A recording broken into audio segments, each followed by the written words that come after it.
विजयादशमी म्हणजेच दसरा, अश्विन शुद्ध दशमी हा दिवस अतिशय शुभ समजला जातो. कारण हा 3.5 मुहूर्तातील एक शुभ मुहूर्त आहे. त्यामुळे कोणतेही नवे कार्य किंवा खरेदी या दिवशी आवर्जून करतात. लहान मुलांकडून या दिवशी पाटीवर किंवा वहीमध्ये सरस्वतीचे चित्र काढून त्याची पूजा केली जाते. श्रीराम याच दिवशी रावणाचा वध करण्यास निघाले असे म्हणतात. पांडवांचा अज्ञातवास संपल्यानंतर त्यांनी याच दिवशी आपली शमीच्या झाडावर ठेवलेली शस्त्रे परत काढली व शमी वृक्षाचे पूजन केले असे सांगितले जाते. तसेच महिषासूर राक्षसाने आपल्या दुष्टकृत्यांनंतर सर्व पृथ्वीवर हाहाकार माजवला होता. तेव्हा अष्टभुजा देवीने अश्विन शुद्ध प्रतिपदा ते दशमी असे 10 दिवस त्याच्याशी तुंबळ युद्ध करून त्यास ठार मारून विजय मिळविला. म्हणूनच या दिवसाला विजयादशमी असेही म्हटले जाते. या दिवशी ज्यांच्या घरी हत्ती, घोडे, राजचिन्हे, ग्रंथ, पोथ्या असतील ते त्यांची पूजा करतात. तसेच शेतकरी लोक देखील त्यांच्या अवजारांची पूजा करतात. आपल्याकडे असणाऱ्या वाहनांची पूजा देखील केली जाते. या दिवशी अपराजिता देवीचे पूजन करण्याची देखील प्रथा आहे. तसेच काही लोक या दिवशी सीमोल्लंघन करतात.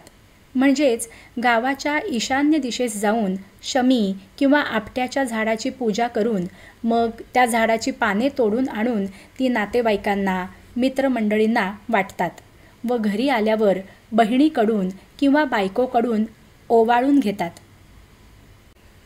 दसऱ्याच्या दिवशी सकाळी लवकर उठून सुगंधयुक्त तेल अंगाला लावून स्नान केले जाते. त्यानंतर कपाळाला केशरी गंध लावून नवीन कपडे व अलंकार घातले जातात. मग सरस्वतीची, देवांची पूजा करून इष्टमित्रांसह सुग्रास भोजन केले जाते. आपापल्या घरातील प्रथेनुसार किंवा आवडीनुसार पुरणपोळी, श्रीखंडपुरी यासारखी पक्वाने जेवणात बनवली जातात. आणि सायंकाळी चांगला पोशाख करून सीमोल्लंघन करण्यासाठी गावाच्या ईशान्य दिशेकडे जातात.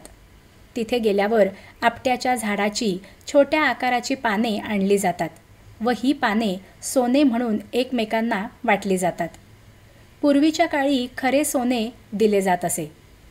सोने किंवा आपट्याची पाने शक्यतो लहानांनी मोठ्यांना देण्याची पद्धत आहे. सोने देताना सोने घ्या व सोन्यासारखे राहा, म्हणजेच तब्येतीने चांगले राहा असे म्हणून मोठ्या माणसांना नमस्कार करण्याची पद्धत आहे.